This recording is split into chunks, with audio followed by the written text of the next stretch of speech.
Fala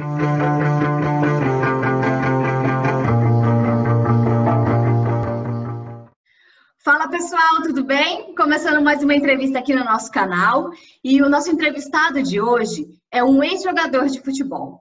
Bom, ele atuou durante 20 anos como atleta profissional, foi zagueiro e fez a categoria de base no São Paulo. Ganhou vários títulos pela equipe do Morumbi, entre eles a Libertadores de 92. No mesmo ano, se transferiu para o futebol espanhol, onde jogou por 12 anos. Em 1993, foi considerado o melhor jogador estrangeiro e o melhor jogador do Campeonato Espanhol pelo jornal Marca e também pelos canais de televisão da Espanha. Retornou para o Brasil em 2003 para jogar pelo Sport e pelo União São João. Finalizou a carreira no Paulista de Jundiaí em 2004. Atualmente é empresário e gerencia a carreira de vários atletas. Ivan Rocha, muito obrigada, viu, por ter aceito o convite para conversar com a gente. Imagina, Carol, é um prazer falar com você e faz tempo que a gente tá para marcar esse bate-papo e eu estou aqui à disposição tanto de você como do Samuel e do Vinícius aí para a gente bater um papo e eu poder explanar, esclarecer todas as dúvidas. Perfeito. Ivan, eu queria começar essa entrevista falando lá do início da sua carreira. Você subiu ainda muito jovem para a equipe profissional de São Paulo, né? Eu queria saber como que foi essa passagem da base e para o profissional. Então, na verdade, assim, hoje, como eu te falei, como você bem falou, eu tive uma história muito longa no São Paulo, né? Eu fiquei lá 10 anos e comecei com 12 anos para 13 nas categorias de base de São Paulo e fui galgando categorias até chegar no profissional. E é o que eu falo para os meus clientes, meus atletas que eu represento hoje, que naquela época a gente tinha era muito comemorado cada passe de categoria, né? Que na época era infantil, juvenil, júnior, hoje a gente fala de sub-13, sub-15, sub-17, sub-20 e o profissional. Então a gente realmente comemorava, porque era muito difícil você ir galgando dessa maneira, né? E eu cheguei no profissional com 17 anos, 17 para 18 anos, né? Eu estava naquela época do Cilinho, dos Menudos do Morumbi, que a verdade é que era um time que realmente jogava sozinho e era muito difícil, né? Você entrar naquela equipe, mas o nosso time também era muito bom e ele foi crescendo, ele foi subindo junto, todos os jogadores foram subindo junto. E quando a gente estava no sub-20, a gente que era júnior na época, a gente tinha um time muito forte, né? A gente na categoria de base, a gente também era um time a bater, a gente ganhava de todo mundo. E quando o time subiu o time todo. Subiu os 11 considerados titulares do sub-20, mais 2 atletas. E todos esses foram para o profissional e aí a gente começou trabalhar de uma maneira diferente para cada um buscar o seu espaço, né? Infelizmente, daquele time, pouca gente teve oportunidade no profissional, porque ter oportunidade, eu acho que, claro que você precisa ter qualidade e tudo, mas você precisa ter uma pitadinha de sorte para estar no lugar certo, na hora certa, e aí quando aparecer aquela oportunidade, você tem a oportunidade de agarrar. Certo, Ivan. A gente está no momento de lembrar muitas coisas, né? Por causa da pandemia, por causa do isolamento social. Então, não tem esporte ao vivo na TV, né? E os canais estão passando jogos antigos, tal. Eu gostaria que você falasse um pouco sobre, talvez, o grande título da sua carreira, né? A Libertadores pelo São Paulo. Qual é a sua lembrança mais marcante desse título? Qual a curiosidade que você pode contar para a gente aí depois de quase 30 anos desse título? Então, eu comentei com outros companheiros em outras oportunidades que eu dei entrevista nesse período de pandemia, que quando a gente ganhou esse título, realmente foi um título muito importante, mas quando a gente ganhou, eu também era muito jovem, né? Eu acho que eu tinha 20 anos. E a gente não dá a devida importância, né? Com o passar dos anos que a gente vai vendo a importância e o valor que isso tem para a instituição, no caso do São Paulo Futebol Clube, né? E naquele dia foi um dia que realmente eu acho que vai ser muito difícil a gente ter até porque pela redução de capacidade de estádios e tal, mas naquela época eu não me lembro, tinha mais de 110 mil pessoas no estádio e era um ambiente fantástico, depois de a gente ter perdido o primeiro jogo lá na Argentina, mas a gente fez um bom jogo lá também. E no Morumbi, a gente, com o apoio do nosso torcedor, a gente fez um jogo muito bom. Eu achei que a gente fez um jogo muito bom. Conseguimos igualar o placar, né? Perdemos de 1-0 no primeiro e ganhar o segundo de 1-0. E a cobrança de pênaltis também, eu acho que é capacidade. Claro que tem uma pitadinha de sorte, mas eu acho que é capacidade. E a anedota que eu levo desse jogo é que, quando acabou o jogo, os torcedores pareciam formigueiro dentro do gramado, e na verdade, como bastante gente, saímos correndo, né? Eu consegui perder só a chuteira e a camisa, mas tem gente que só não perdeu a cueca, o resto perdeu tudo, né? Foi muito legal. Na verdade, às vezes, é lógico, eu não deixaria ninguém tirar, pelo menos os shorts eu ficaria, o resto talvez eu não ficaria. Mas eu acho que eu perdi também, eu como muitos, né, perdi uma oportunidade de levantar a taça e tal, porque não dava para voltar pro gramado de novo. Então acho que ficou só o Raí, se eu não me engano, Antônio Carlos, Zete, a gente não, eu pelo menos eu fui pro vestiário e não deu para voltar mais. Não, legal. Ivan, eu queria falar um pouquinho antes da conquista de 92 e depois uma pergunta após a conquista, né? Antes, o São Paulo perdeu em 1990 o título para o Corinthians, o título brasileiro. Eu queria saber como que essa geração se recuperou para fazer a conquista do Brasileiro de 91, a Libertadores de 92, essa é uma pergunta. E a outra é por que o Ivan não ficou para o Mundial de 92? Então, na verdade, aquela época de 90, a gente começou o campeonato de uma maneira muito regular, né? No primeiro turno, naquela época tinha primeiro e segundo turno, e no segundo turno a gente deu uma arrancada impressionante até chegar às finais, e realmente o time estava encontrando a cada jogo o seu futebol, encontrando aquele conjunto até chegar à grande final. E a gente realmente tinha muito pensamento positivo que a gente ganharia o jogo, porque a gente realmente fizemos um jogo muito bom. No nosso interior, a gente sabia que a gente era superior ao Corinthians. Fizemos na minha opinião, um jogo muito melhor que o do Corinthians e acabamos não conquistando, né? Então é lógico, claro, sempre quando você perde, sempre alguma coisa serve de aprendizado para você crescer e evoluir como pessoa e profissionalmente, né? E a gente, naquela época, também não tinha Lei Pelé, não tinha essas coisas, então era difícil você perder jogadores, é só se o clube quisesse que você perdia jogadores. Então se manteve uma base muito sólida e a gente conseguiu conquistar títulos na sequência que gerou essa família, esse grupo tão homogêneo que se tornou, ganhando o título brasileiro de 91, a Libertadores, os torneios lá na Espanha, né? E sobre a outra pergunta que você fez, eu estava num momento muito bom depois da Libertadores, fazendo gol, jogando bem. Depois desses dois torneios que nós fizemos lá na Espanha, e ganhamos dois torneios, o Teresa Herrera e o Ramon de Carranza, e contra clubes de expressão, né, que no caso foi o Real Madrid e o Barcelona. E eu tive a oferta tive o interesse de poder ter uma proposta de um clube europeu, como o Antônio Carlos também. E naquela época, era como eu disse antes, nós éramos muito amarrados no clube, a gente não tinha tanta segurança contratualmente falando, porque a gente jogava muito bem, a gente tinha que fazer um ano muito bom para renovar um outro ano, né? E no meu caso, tive uma proposta do Valladolid em setembro, logo depois da Libertadores, um contrato de 4 anos ou 5, e naquela época no São Paulo eu iria renovar por mais um. A gente já estava conversando para renovar por mais um, porque era a dinâmica daquele período de renovar de ano em ano, né? Era muito difícil um jogador ter contrato de 2 anos, 3 anos. Eu não lembro de ter jogadores que tinham esse tipo de contrato.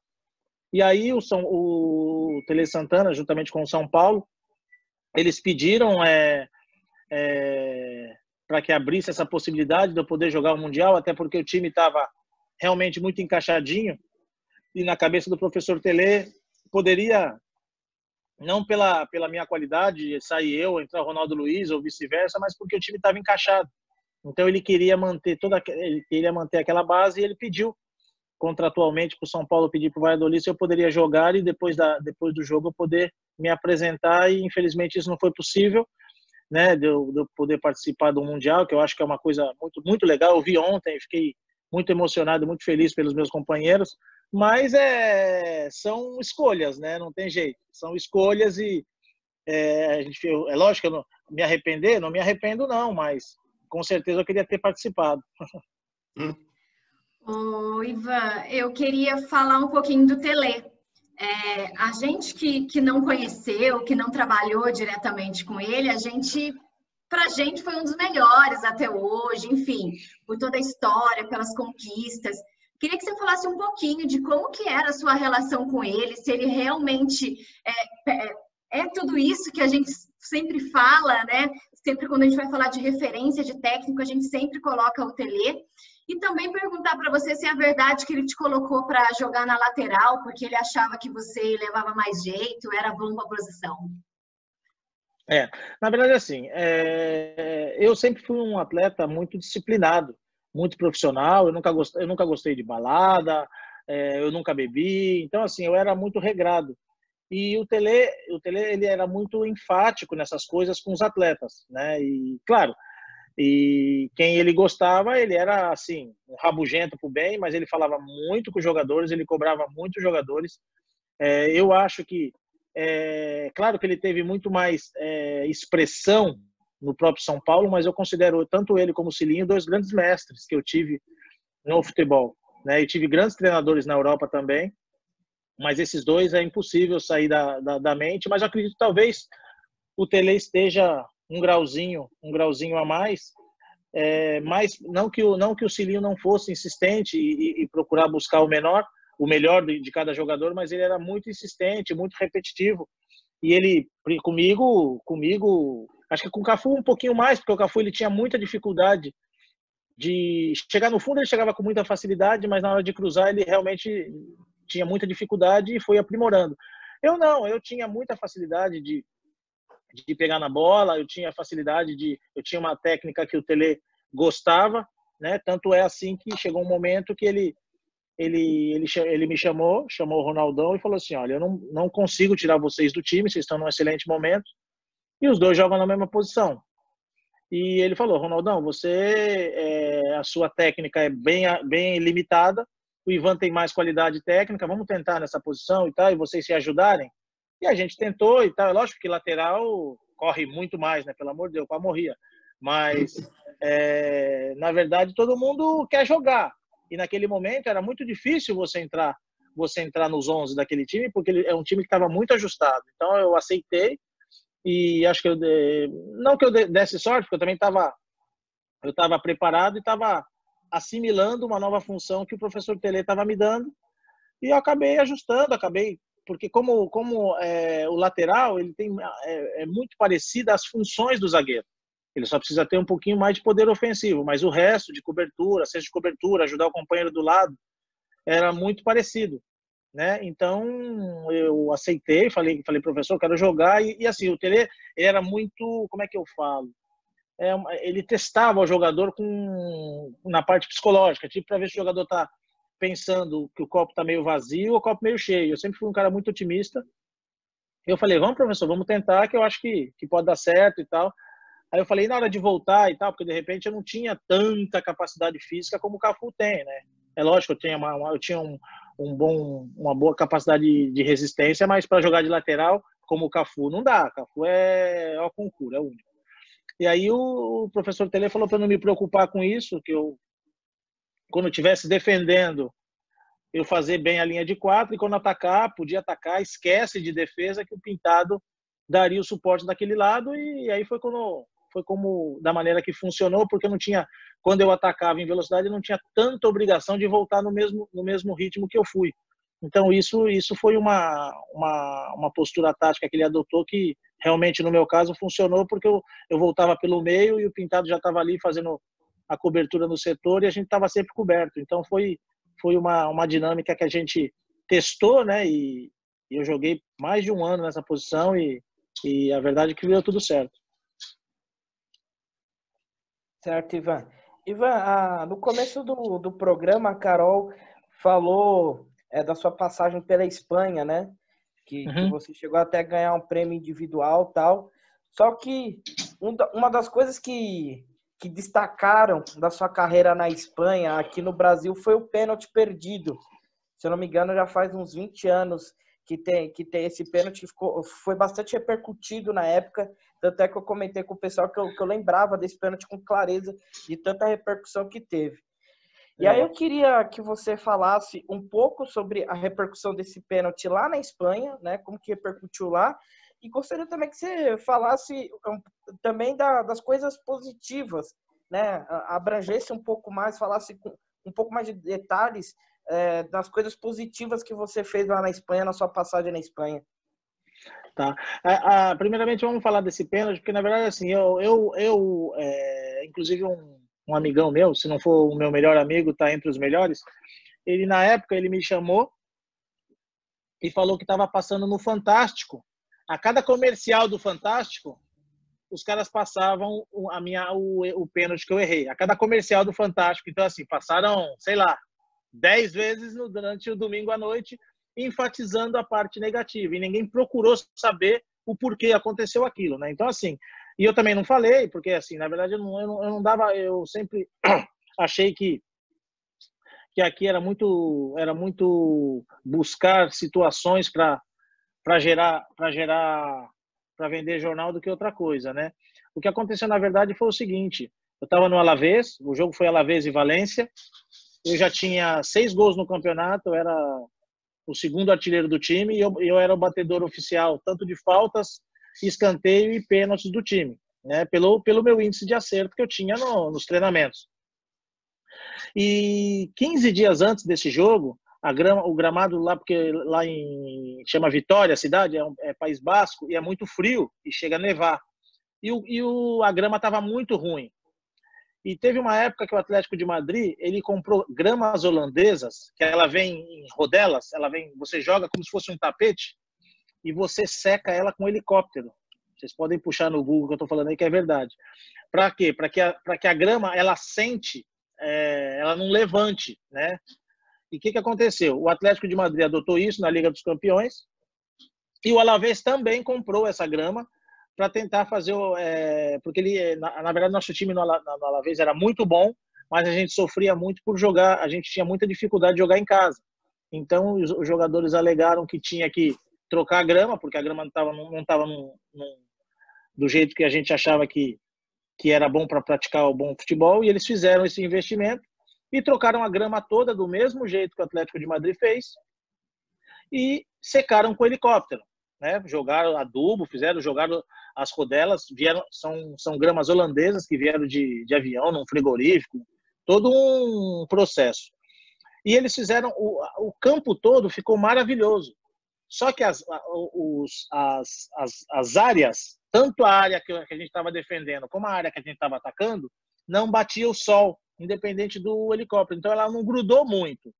Então, por exemplo, se você perceber o pênalti que eu bati, quando eu apoio o pé, porque eu sempre batia da mesma maneira, eu nunca mudei, sempre do mesmo jeito, se eu errar é mérito do goleiro, né? Eu sempre fiz desse jeito, escolhi um lado e batia, e quando eu apoio o pé, você pode ver inclusive eu tenho essa filmagem, fica uma bola preta no chão. O que acontece? Toda a grama, quando eu apoio, a grama sobe inteira. Então, meu pé de apoio, ele escorregou e deu um toquezinho na bola. Então, quando ela deu um toquezinho na bola, em vez dela ir em direção ao gol, ela foi para o lado esquerdo, mas muito para lá. Realmente foi muito feio. O que aconteceu durante a outra semana? A imprensa não me falou nada, não me criticou, não falou absolutamente nada. E a Federação Espanhola, ela fez uma ligação pro clube e estava pensando em multar o meu time pela situação tão irregular que estava os 2 gols. Então, assim, foi muito legal saber que quem teve realmente a responsabilidade foi o clube. O clube que as pessoas que instalaram a grama como é que eu falo? Averiguaram bem o gol.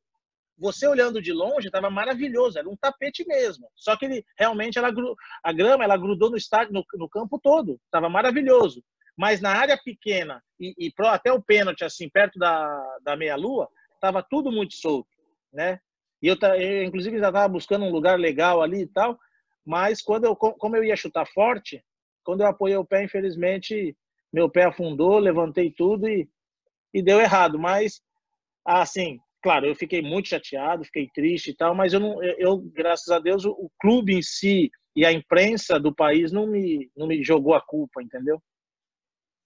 Bom, Ivan, você fez a sua carreira no São Paulo, aí, o início da carreira no São Paulo, um momento vitoriosíssimo de várias conquistas e de excelentes elencos, e logo depois você foi para a Espanha e ficou muito tempo na Espanha.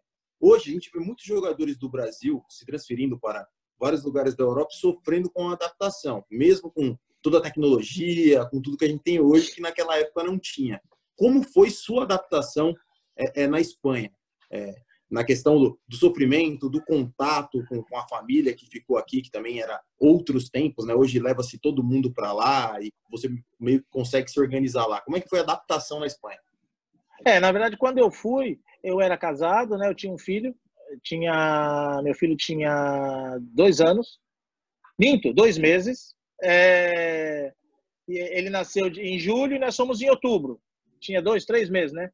E, na verdade, assim, a adaptação, ela sempre é difícil, né? Sempre ela é difícil, mas você também precisa entender que é uma mudança na tua vida, em termos de cultura, em termos de amizade, em termos de maneira de jogar, porque até o futebol muda. Não é só a parte de costumes, a parte de futebol também muda e você tem que se adaptar rápido, fazer amizade. Muito importante fazer amizade e não ficar reclamando. Na minha época, quando eu fui, foram muitos atletas, né? Para o Brasil, para a Espanha também, e eles bateram e voltaram. Eu acho que um dos jogadores mais longínquos que teve lá, acho que, se não me engano, foi o Mauro Silva, eu, Bebeto e Donato. O resto é tudo tipo 3, 4, 5 anos voltavam. Eu fiquei mais tempo. O Donato, inclusive, mora lá. E o Mauro Silva, acho que é um dos poucos que me superou, que acho que ele ficou lá 14 anos no La Coruña. Né? Mas o que eu sempre comentava quando dava esse bate-volta é que os jogadores sempre reclamavam de que não se adaptava, mas na verdade não é a adaptação, porque todo tipo de alimentação que tem no Brasil, ela existe na Espanha. Lá tem arroz, lá tem feijão, lá tem tudo que tem aqui, tem lá. Só que você não vai encontrar no restaurante. Você tem que comprar no supermercado e fazer na sua casa. O clube, quando você vai fazer concentração de um dia para o outro, eles servem vinho. Uma taça de vinho para cada um e água. Não tem refrigerante, não tem nada. Não tem suco de laranja, não tem nada. É água ou vinho. Então, essas coisas é que o jogador precisava entender. Então, assim, sempre essas coisinhas que eu acho que eram pequenas, o jogador começava a colocar pelo em ovo e, em contrapartida, ele não era titular do time. O Viola aconteceu isso, o Marcelinho aconteceu isso, eles estavam em grandes clubes. E aí, por exemplo, o jogador chegou em julho, em dezembro vieram embora falar que estava passando fome. Não sei se você lembra que o Viola falou isso. E eu falei para ele, assim, não tem. E tanto as pessoas me perguntaram, porque quando eles chegaram, eu já estava 1 ano e meio lá. E eu falei assim, não tem nada disso. Eu estou bem aqui, a gente se alimenta bem, e você pode não comer feijão, mas tem carne da melhor qualidade, tem o Ramon, as pessoas se alimentam muito bem lá. Então, assim, os costumes, eu acho que sempre tem que ter, a adaptação, ela demora um pouquinho. Eu tive muita sorte, porque eu cheguei fazendo gol, o time me acolheu muito bem, o time estava em ascensão, eu acabei tendo um destaque muito grande no time lá no Valladolid, né? Até tive tanto destaque, acabei indo para o Atlético de Madrid 2 anos e meio depois. Mas a minha adaptação ela foi boa porque a minha cabeça estava boa para enfrentar aquilo, né? Eu estou indo aí em 4 anos, não dá para daqui 6 meses ficar reclamando da vida e querer voltar, porque é um sonho que eu sempre tive e sempre coloquei na minha cabeça que eu iria jogar na Europa. E quando aconteceu isso, agora a gente tem que dar um jeito de não voltar, como a maioria dos jogadores inteligentes fazem isso. Às vezes você pergunta, eu li ontem sobre o Thiago Silva, que o presidente do Fluminense teve uma conversa muito legal com ele. Ele falou assim, antes da Copa do Mundo eu não volto, presidente. Então, assim, da Copa do Mundo faltam 2 anos, falta muito tempo. Então, assim, não tem abertura para voltar. Lá, infelizmente ou felizmente, é o melhor futebol que tem. É o futebol mais rentável, o futebol mais vistoso, é o futebol que A parte econômica, talvez, para os grandes jogadores aqui tenha melhorado um pouco, mas a grande maioria sempre busca um sonho. E na Europa não é diferente. Acho que todo mundo tem esse sonho de jogar na Europa. Ô, Ivana, essa entrevista está chegando ao fim. Eu queria te fazer outras milhares de perguntas. Mas, para finalizar, você chegou a ter uma passagem pela seleção de base aqui no Brasil, né? Eu queria saber Sim. se você, em algum momento, teve o convite para se naturalizar e defender a seleção da Espanha. Tive. Na verdade, no ano que eu fui melhor jogador lá da Espanha, eu tive essa... Quando eu cheguei no Atlético de Madrid, o presidente ele fez essa proposta para mim. Eu já tinha jogado quase 40 jogos pelas categorias de base da seleção. E naquela época, na minha cabeça, não poderia jogar. E ele falou para mim que se eu realmente quisesse, eu poderia renunciar à brasileira e pegar a espanhola. E naquela época eu falei que não, que eu queria jogar pela seleção brasileira. E tem até de repente vocês nem ficaram sabendo, mas eu tive uma pré-convocação para a seleção brasileira principal com o Parreira. Ele me ligou, foi muito legal. Na terça-feira, ele meio que me pré-convocou e na quinta eu machuquei o joelho. Aí nunca mais fui. Mas, pelo menos na minha cabeça, fica essa pequena oportunidade que eu poderia ter na seleção, né? É principal, né? Para de base eu joguei e como eu estava num momento muito bom no Atlético, e o Atlético é um time que realmente dá muita visibilidade, e aí o Parreira me pré-convocou, mas infelizmente a lesão não deixou eu seguir. Ivan, obrigada, viu, por ter conversado com a gente. Nossa, as suas histórias, a gente não falou nem, acho que 1% de tudo que a gente queria conversar com você. Faltaria tempo. Pois é, uma história muito bacana como atleta, hoje também como empresário, conheço o seu trabalho, os atletas que você trabalha também, já tive a oportunidade de te dizer que eles são atletas diferenciados, muito diferente aí dos atletas de outros empresários. Seus atletas realmente são diferentes, porque eu sei que você tem o cuidado de, além de cuidar e de instruir eles como atleta, também de fazer com que, eu acho que acima de tudo, principalmente aqueles que estão começando, se formem acima de tudo como homens. Então, obrigada por ter aceito o convite para conversar com a gente, parabéns pelo seu trabalho, sucesso aí, ainda mais sucesso, né, como empresário. Enfim, obrigada. Obrigado, imagina, Carol. Prazer falar com você. E realmente é muito isso que você falou. A nossa empresa, a gente sempre procura educar os meninos e a gente sempre fala, se você não virar jogador de futebol, pelo menos o nosso objetivo é que você se torne uma grande pessoa, uma pessoa de caráter, uma pessoa que não se venda, uma pessoa que seja amigo dos seus amigos e que as pessoas te respeitam para o futuro. Então, assim, eu sempre, às vezes a Carol já sabe, já conhece um pouquinho o meu trabalho, ela sabe que os jogadores que eu represento, às vezes eles podem falar que eu sou chato, que eu sou isso, mas lá na frente eles sabem que eu quero o bem deles e que eu estou falando sempre de uma maneira positiva em termos de crescimento. Então, tanto é que os meus jogadores tudo ficam, já tem jogador de 15 anos, 16 anos, 13, 10 anos comigo, porque eles sabem da maneira que eu trabalho. Posso ser chato, posso ser isso, pode ser aquilo, mas eu realmente valorizo todos iguais. Um pode estar jogando no Real Madrid, o outro no Juventus, mas são todos, para mim, da mesma maneira. Vou assistir o jogo do mesmo jeito e tentar passar um pouquinho do que eu sei para que eles possam crescer profissionalmente. Obrigado pelo convite e a gente está numa disposição aí para uma próxima oportunidade. Combinado. Bom, para você que está assistindo a entrevista, não esquece de se inscrever no canal, de dar joinha aí no vídeo, compartilha também o link dessa matéria com quem você acha que vai gostar desse conteúdo, e toda terça e quinta tem matéria nova aqui no nosso canal. Samuel Nascimento e Vinícius Bacelar, até a próxima e vamos para o jogo. Até a próxima e vamos para o jogo. Um abraço para vocês, fiquem com Deus.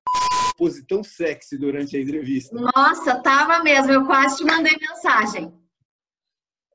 Como assim, pose sexy? Você vai ver depois, tava meio que de ladinho assim, ó. Tipo... Com a mãozinha assim, ó. Tava assim. Observador. Mas não é sexy, não. Isso aí, papai.